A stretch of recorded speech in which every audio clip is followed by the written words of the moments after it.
Okay, so hello. Hello, To start off with, would you like to say your name and where you are? my name is Rick Huntley, and I'm in Washington, D.C. Okay, and the first question is, who are you as a human being? And that can be whatever you'd like to share about yourself in terms of values or passions or qualities. Okay. As a human being, I would say that um, I'm a person who solidly wants to make a difference in the world. I have an intention around that. And when I think about the world, I think about the world as wherever I am standing at any given moment in time. So that is my access to the world. This is my access to the world right now, talking with you. And I continually work to bring myself forward as much as I can at any moment, just to make this exchange, other exchanges, as full and as vibrant and as much of a learning moment as possible. I am a I am I often say that I am quietly passionate, that you're not going to often see me in a lot of exuberation, although that certainly happens sometime. But I carry a lot of passion within myself, and human contact, engagement, all of those things are important for me as a person. And I often describe myself as a flaming introvert. And my introversion is not about being shy. It's really just how I engage the world and how I learn. And I go inside of myself with the expressed intent to come out and engage in a way that feels meaningful for me in the moment that I'm in. Um, when I think about who I am as a human being, I just spent the weekend with my brother, and so I'm very much aware that I am a brother. We had a great time together, my brother and my sister-in-law, and I'm a friend. Friendship is really very important to me. I am a person who I'm a professional. My professional life and who I am personally really are one and the same. I really cannot separate them. They are intertwined so intimately, and one helps me to express the other in the most fullest way as I possibly can. Um, I'm a citizen. I feel that wherever I am standing as a citizen of the world, I am responsible for that space, that and what I should bring to that space that would,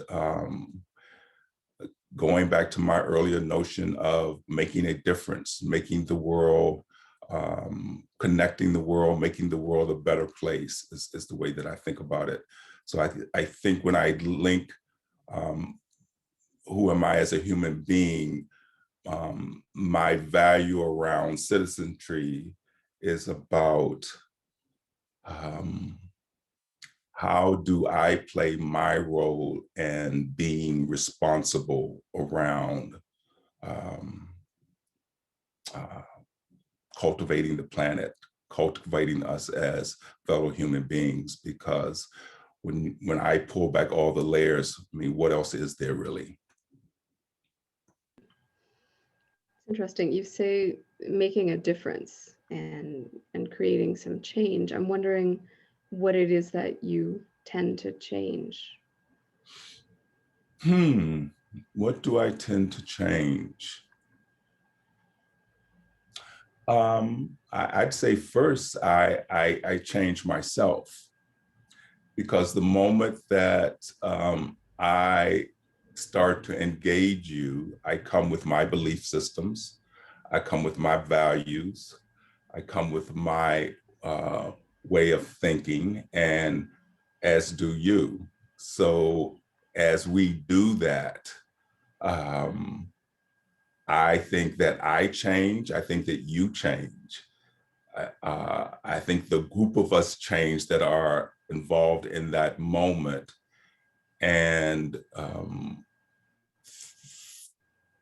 at best, I come out, you come out, that social system comes out, having learned something, that we go off and we bring something different, fuller to the next engagement that we might have. Yeah. So, what would come to mind for you as a particular example or event or a set of circumstances in your life that have changed you? Hmm. Clearly, I laugh because I speak about this often. My experience with Gestalt methodology, Gestalt concepts, Gestalt models and skills have just fundamentally transformed who I am in the world. It, you know, of course, there's all those professional things that I use around Gestalt that it's like, yes, and who I am as a person, Gestalt impacted my life in a way that it really fundamentally heightened the quality of my life. I first went to a Gestalt development program. I think we started in 2016, 2017 with the Gestalt Center in Cleveland. And it was a nine module program over 3 calendar years. And everything that I thought I knew, and some of that shifted, and some of the things that I just didn't know helped me to see myself as an individual, first off, and as an individual who is in constant contact with the whole. So that engagement between self and the whole, whatever that the whole is, that framing helped me to, it gave me a foundation to think about how to live in the world. This notion of me being responsible for the space that I'm in at any given moment. That's what Gestalt taught me. That's what Gestalt enlivened in me, that is invigorating. It's invigorating. Mm-hmm. Okay. And has that had particular impact on a specific aspect of yourself or of your work, or? Yes, it changed the quality of my relationships with my family. They were good relationships. It's a very loving family, and for me, it allowed me to bring more of myself and who I am. And it taught me, with family, with friends, with colleagues, with strangers, to just go with what's happening in the moment. It's like when we talk about life, this is life right here. So whatever happens right now, that's the engagement that needs to happen. So in that way, it heightened my quality of relationships, not only with myself, but with people in my life, whether it's a loving relationship or whether it's a stranger relationship. I know how to bring myself to those moments, not in a way where I'm controlling the moment, not in a way that I am so attached to an outcome that I can't have a full engagement. Mm, That's yeah. what Gestalt has taught me. Okay. So you mentioned other people, Mhm. and I am also wondering who comes to mind as having been a significant influence on you. And this can be within or outside of Gestalt in any aspect of your life. Yeah, yeah. So many have influenced me under the umbrella of Gestalt. You know, Marianne Rainey, John O'Hanafin, John Carter, who was the person who was who led the first Gestalt program that I'm in. John Ngoom, Chantal Wiley. The list is pretty extensive, but these are persons who have been my teachers. Um, they have been persons who have modeled for me how to just be in a way that um, they taught me how to just stay in the here and now, because that's all the information that we really need in order to make a difference. Um, so those are persons. Um, I would say that my mother is another who's now passed. She passed 8 years ago. Um, and the thing about my mother is that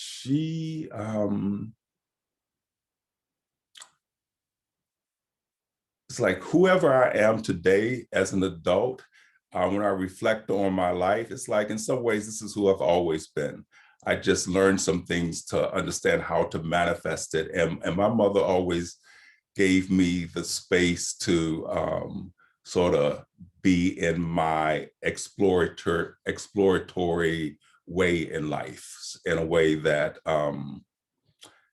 while she might not have always agreed with what I was doing, it was never to a point where she felt like she needed to interfere with it.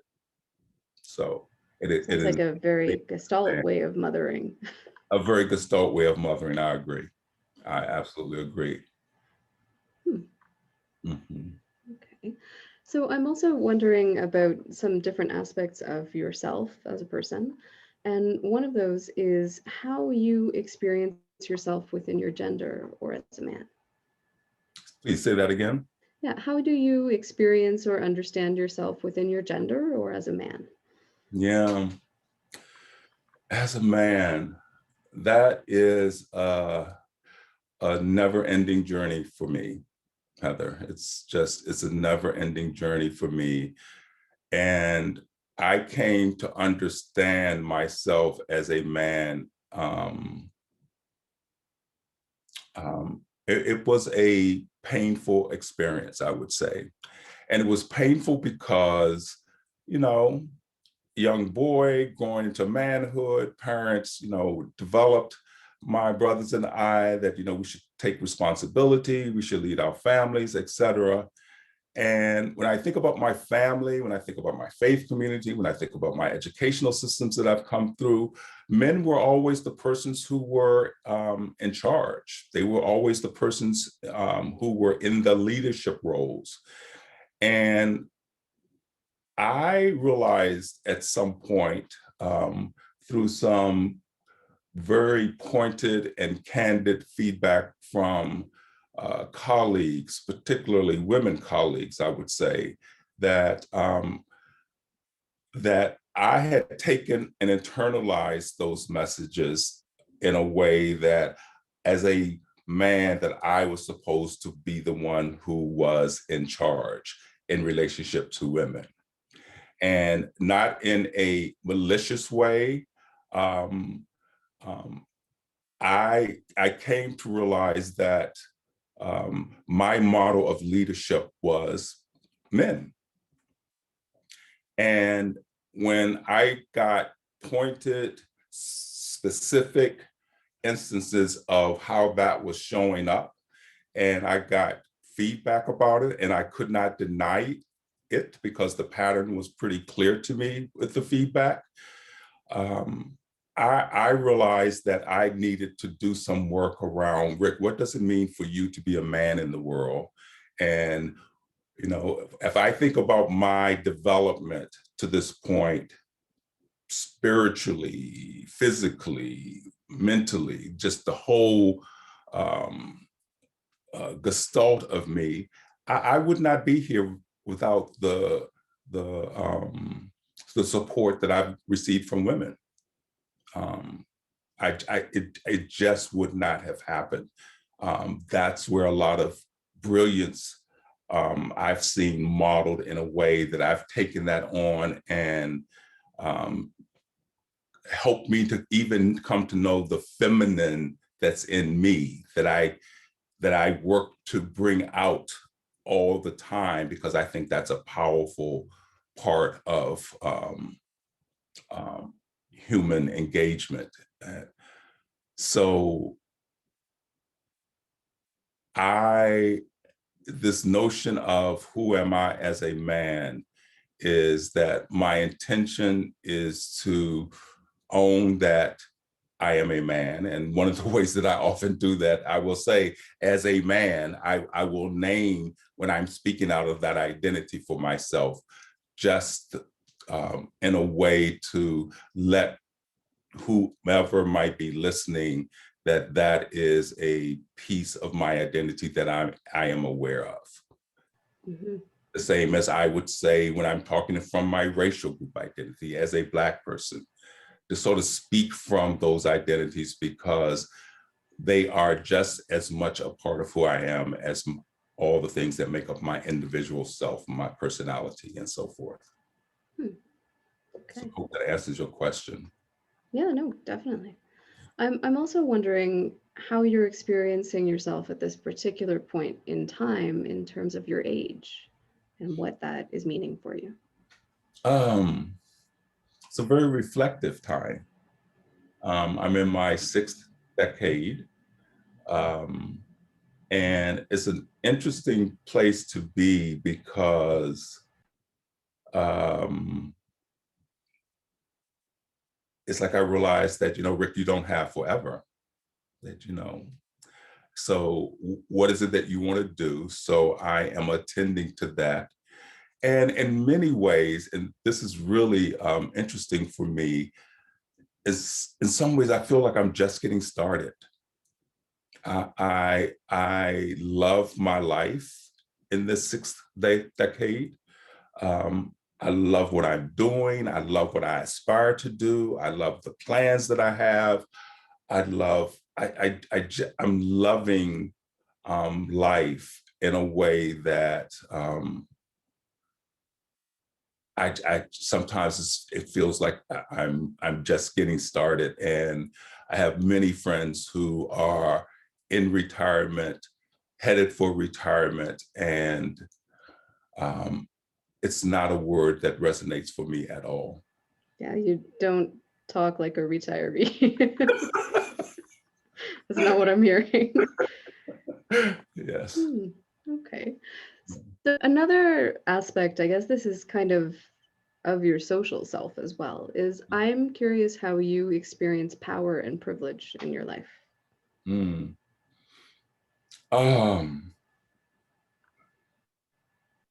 I experience power and privilege as, so let me say this first, that I say often in my work, power just is. It's not good, it's not bad, it's not right or wrong. It's how we influence. It's how we make things happen. When I want to put a label of good or bad on power is when I misuse it. So to go back to my gender, if I don't own that I am a man in the social hierarchy of gender in the world, and that comes with privileges, things that I don't have to think about, worry about, because the world is sort of wired on my behalf around nothing else around gender in this instance, then I'm being irresponsible, and I'm not, I'm being irresponsible and I'm misusing power. Whereas when I own that, Rick, yes, you're a great guy, and you feel like there should be equitable space for both men and women across multiple gender identities. When I own all of those things and look out for them so that I can play my role in creating equity across gender identity, then that's a good use of power. That's a good use of power. It's what I asked of white people that that just understand in the social hierarchy around skin color and phenotype that there is power and privilege that comes with lighter skin and keen nose, all the things that we understand about that phenotype. And I think when we own it and say yes, it's not who I don't believe that individually, but at the group identity level, that is the reality of the hierarchy. I just think that's when we're being responsible. And I think that's when we're using power in a way that creates an inclusive environment. Yeah, I agree with that. I mean, it's there, it's in the field, it's phenomenology, right? It's phenomenology, And if we absolutely. don't take that on as a starting point, we can't do anything with it.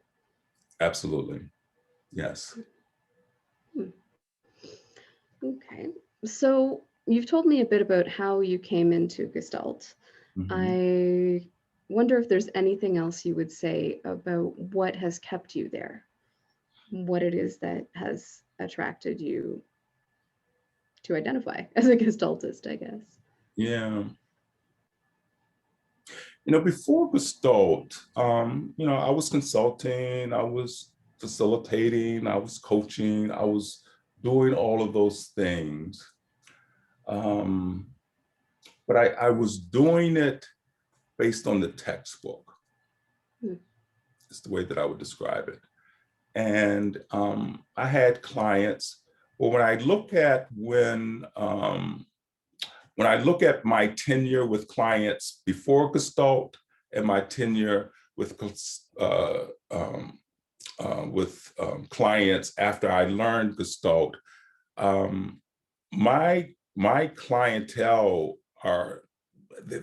my span of time with them is much longer now, and I know that it is because of this phenomenology that I am using with them in the moment that keeps building in a way where I bring value to their system, where they keep me there a lot longer.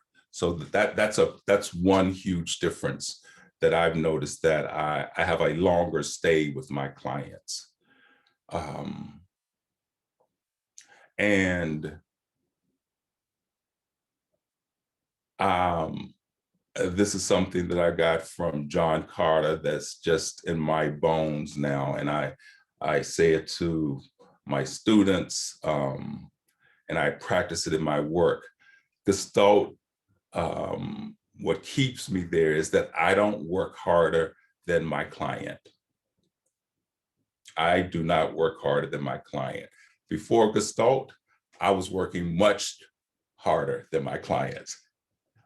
So I can leave an engagement now and I'm highly engaged. I feel a level of satisfaction, even when things might not have gone as smoothly or as effortlessly as we might have thought. That level of energetic work, I keep that with my client because it is their work to do and not my work to do. So that's what helps me to stay with it. And back to this notion of retirement, because I have that frame, my work doesn't wear me out. It doesn't tire me. And I really do believe, Heather, that I bring that to any engagement, whether it is a professional engagement, a friendship, familial. That's, there is work that I have to do, and I'm clear about what's my work and what's another's work. It changes the quality of my life. It heightens the quality of my life. It does.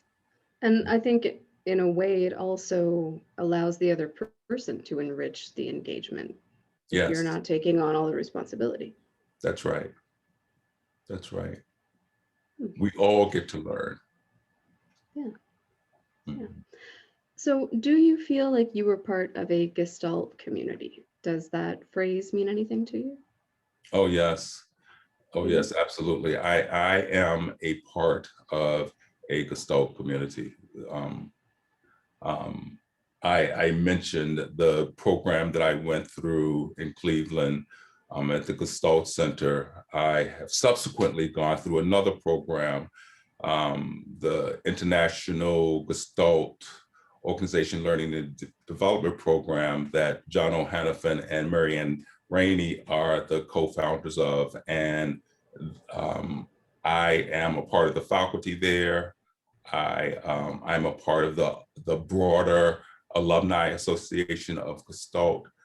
And I would say in my personal life, when I need space for someone to witness, to listen, and to be with me in a way that is important for my learning, whether it's something around my professionalism, my personal life, whatever it might be, it's really my Gestalt friends and colleagues that I go to for that, because I know that they are going to provide what I need without me having to ask for it. And others, while well-intended, they don't hold the space in a way that's important, whether I'm grieving something, whether I'm in joy about something. How do you allow the space for me to be able to experience myself in a way that I just cannot if I'm just sitting alone? Yeah. That makes Mhm. sense. Mhm. So, what are some of the challenges that you have run up against, especially in a Gestalt context, but these may be from other aspects of your life as well? Yeah, challenges. It's interesting. I think in some odd way, um, and I'm sort of slowly saying this because this is what I really believe. It's made my world smaller in some way, because I have a way of being in the world, and we all have a way of being in the world, and some other people's ways of being um, doesn't necessarily resonate for my way of being. Um, so I work not to be judgmental of someone else's way of being, and at the same time, um, uh, that's not where I'm going to go for play. That's not where I'm going to go for learning. So when you ask about do do I see myself as being a part of a Gestalt community? Absolutely, because that's where I can play. That's where I can learn in a way that's important for me. And so that can sometimes be challenging, because the world is bigger than those of us who have a Gestalt perspective. So I don't want to exclude myself from that part of the world. I don't want to only be in that and those other ways of thinking when I'm being asked to come in as a consultant. So Um, it- the challenge is, to succinctly respond to your question, is that I have to accept people where they are without judgment, and let's see where this goes. And Mhm. mhm, Yeah, it's sort of holding that differentiation without rejecting the exactly. others. Yeah. Well said. I like that. Mhm. Holding that differentiation without rejection. Absolutely. That's exactly what it is.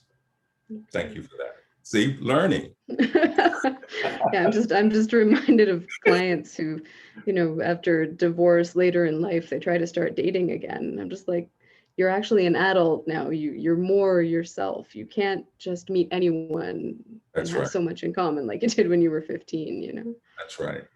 Yeah. So, okay. What about the other side of that? Beyond those challenges, what would you consider some of your peak experiences or highlights that stay with you? I mean, Hmm. this can be with clients in your own process Hmm. as a Yeah. trainer. Yeah. Yeah. There's a little bit of all of that. Um, so I'll go with my work first. Um, So I practice my work from a Gestalt perspective, from a Gestalt approach, and much of my work is in the equity, diversity, inclusion space. So I intersect Gestalt methodology with equity, diversity, and inclusion. And one of the things that's just deeply gratifying for me, um, and this is in the spirit of um, keeping the work on the client and not making it my work, is that I do a lot of work across race, and I work with a lot of people who identify as white, and white people who have really good intention, great hearts, love them. If I if I if I knew them beyond the professional scope, I could be friends with them. And um, there are a pattern of experiences where they are so individualized that they can't see back to where your whiteness fits in the social hierarchy.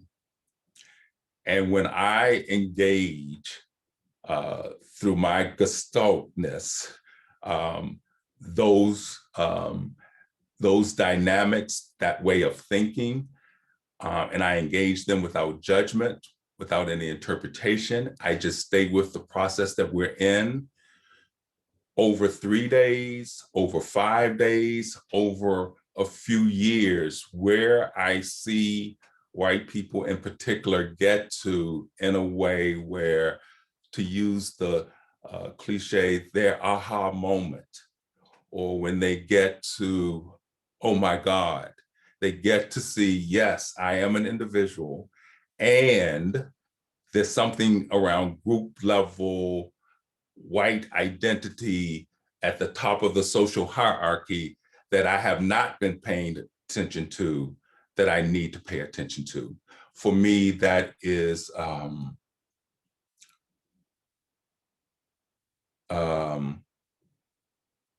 it's an emotional experience, and I never ever push, shove, kick. I stay with the phenomenology that we have in the moment, and we keep building on it based on the models, the concepts, and what it is that we say that we're here to understand. Those are just highly gratifying moments. Highly gratifying Mhm. moments. Yeah. Without that realization, what we do with that is not even possible. That's right. That is, yeah. Yeah, I would not have understood the phrase white identified until a couple of years ago. And it's like, oh, yeah, I had to realize I was white first Yes. and what that means, and then do something with that. Yeah. And to understand it's nothing wrong with being white. There's nothing wrong with being white. And again, power just is, how do we own that, yes, there's nothing wrong with being white, and it does sit at the top of the social hierarchy around what we call race. Mm-hmm. And is that, I mean, it's a Gestalt process facilitator thing. You come into a group and there are basic things that any group has to realize again and again. Is there any element of frustration in that for you? Sometimes. Um, and that's when I have to self-manage myself. Mm-hmm. Again, how do I keep the work on them? How do I understand that people are 99% of the time behaving the very best that they can with what they have? And that keeps me grounded when I get frustrated, when I get angry, when I get annoyed. Yes. How do I use my annoyance, my frustration, my anger as a way of use of self? And how do I not even judge my anger, my annoyance, my frustration, but just use it as energy to keep the learning going? Mm-hmm. Because the only anger is anger. It's not good or bad. It's as long as I don't pick up a book and throw it at you, we're good. So I can say that as a Black person, when I hear a white person say this is the impact that it has on me. That's how I manage those feelings of anger and frustration. I use myself in that moment to create an engagement where we get to learn from each other. Hmm. And in the specifics of your work with equity and inclusion and diversity, I mean, specifically and generally, because it's kind of an odd question, I think, what does Gestalt need to be doing differently or better? Or is it just a series of pieces of personal work like any other topic? I think it is a series of pieces of individual work, yes. And I think what's missing in Gestalt that I will say that I am on a quest to provide is that self and the whole. So yes, I need to do my own personal work as self, but how do we scan the whole to make sure that in that phenomenology of any moment that we are not missing how social power dynamics are playing out, where men, where upper middle class, highly educated, white people, we people who are cisgendered are not having advantage over persons who do not hold those identities.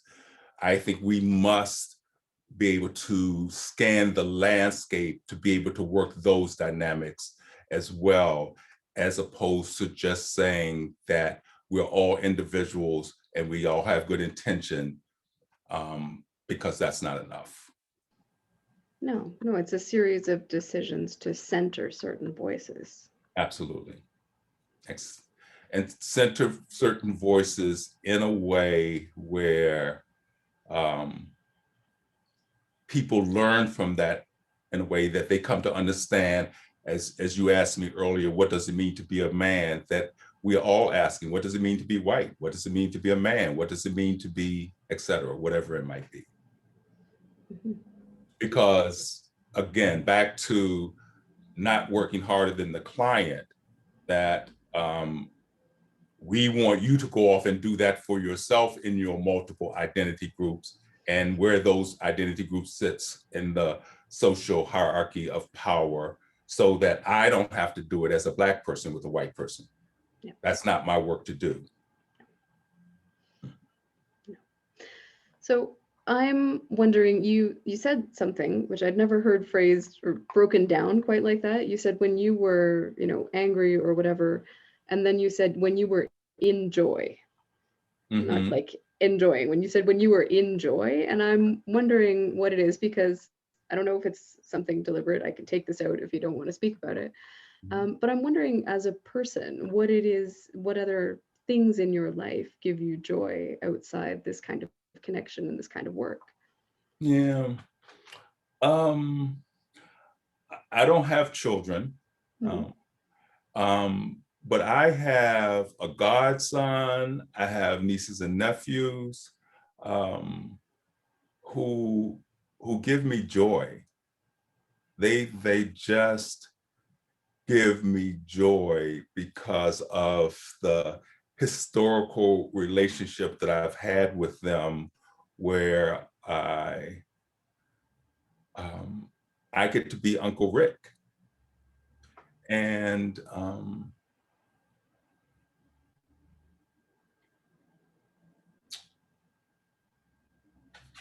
give me a moment, please.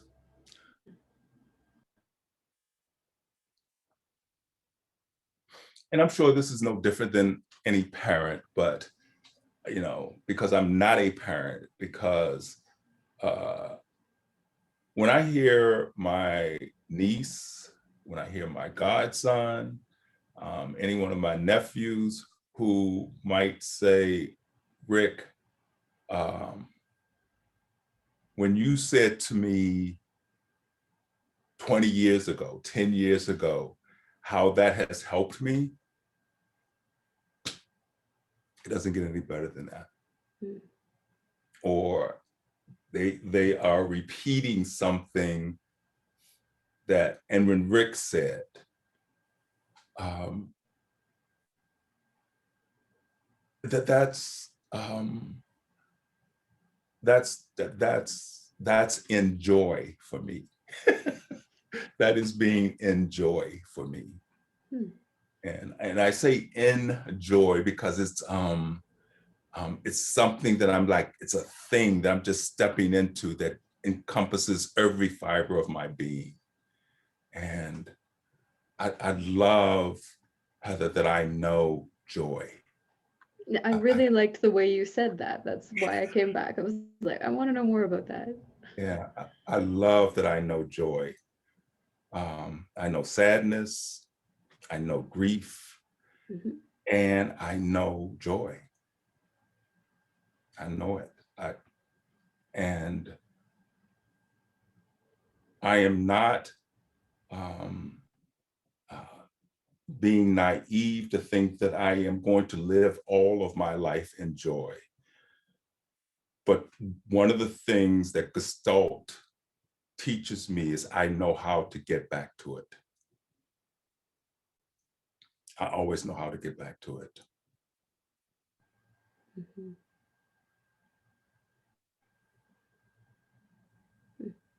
Yeah. Um, 8 years ago, um, my mother died suddenly of a heart attack.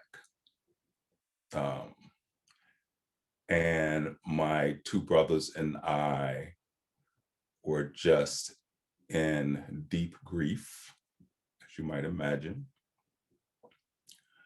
And then 3 days later, my oldest brother died of a heart attack. Oh, wow. I'm sorry. Yeah, it was,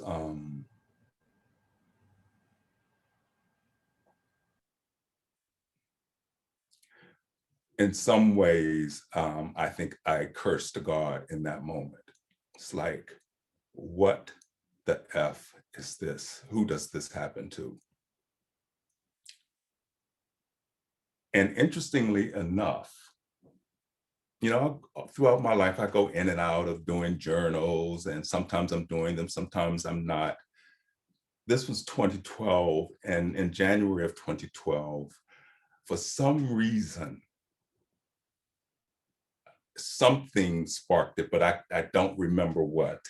I said that this year I'm going to do an appreciation journal. So come October, I had been in an appreciation journal pretty regularly. Um, Certainly, I had to step away from that for a moment.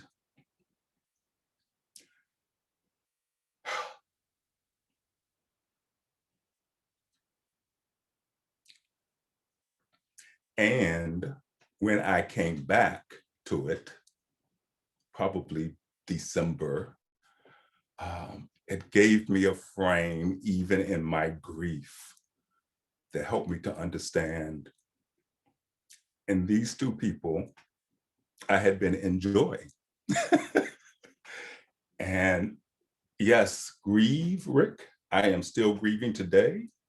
And I am still holding the joy that I have for my oldest brother and my mother in a way that, you know, multiple realities, same space, same time. I can hold them both. Yeah, I'm smiling not superficially. I lost a daughter when she was Mm, 2 years old. mm, And so coming into the appreciation of the depth of the experience of grief is something that took a while. Like you said, it's not like I'm going to jump up and thank God for that right away. right, exactly. But to get there eventually, it's a process. It's interesting. Hmm. Yeah, yeah. It's life. Capital L, capital I, capital F, capital E. It's just Hmm. it's Yeah, life. and I mean, you talk about not having value hierarchies. So, I mean, it's an experience. We That's can't right. take it away, can't make it worth less. That's right. It is difficult to assimilate because it's not immediately pleasant. That's But right. there's some very deep rewards in grief as well, I think. Yes, absolutely. I didn't think I would be sharing that in this interview. Oh, I'm sorry, I did that polarity trick where you go from the joy to the other part of it. Yeah. Yeah, sorry, it was not my intention to pry, but thank you. Oh, it was not a pry at all. It was, you created the space, and this is what happens. Yeah. So my last real question is, what's next? And I think you've touched on this a bit, but what is next for you, and what do you think could be next for Gestalt in the world we're in right now? Hmm. Um, so I'm having them to be one and the same. What's next for me? What's next for Gestalt? I am with another colleague working on creating some ongoing development space for persons who are interested in what I hold to be what's missing in Gestalt methodology. How do we pay attention to social hierarchy as relates to race, gender identity, and those other dimensions where we get to facilitate the power dynamics when they come up in a way that makes a difference for persons across their, what I call their dominant and marginalized groups. That's um, that's what I do with my client systems, where I want to now do it with um, persons in their development as practitioners, or persons just generally interested in viewing the world through a Gestalt lens. That's what I want to do. My colleague Judith and I have created an organization called Gestalt Impact International that we plan to roll out. And because, as you know, this work is not US centric, it is global work. So we want to roll it out across the globe. Mhm. I'm excited hearing that, actually. Oh, thank you. Thank Yeah. you. Mhm. Okay. Well, is there anything that you would add at this point? Any final thoughts or?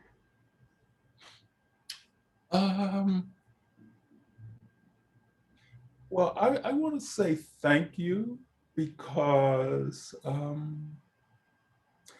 there is no greater gift, I strongly believe, than being listened to.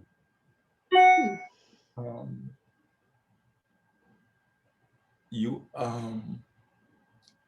you teased my thinking in a way that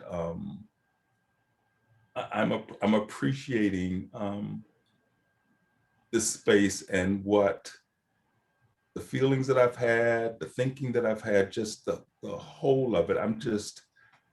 It feels cathartic. So it's one of those enjoy moments. Well, thank you. I have also very much enjoyed this conversation. Thank you.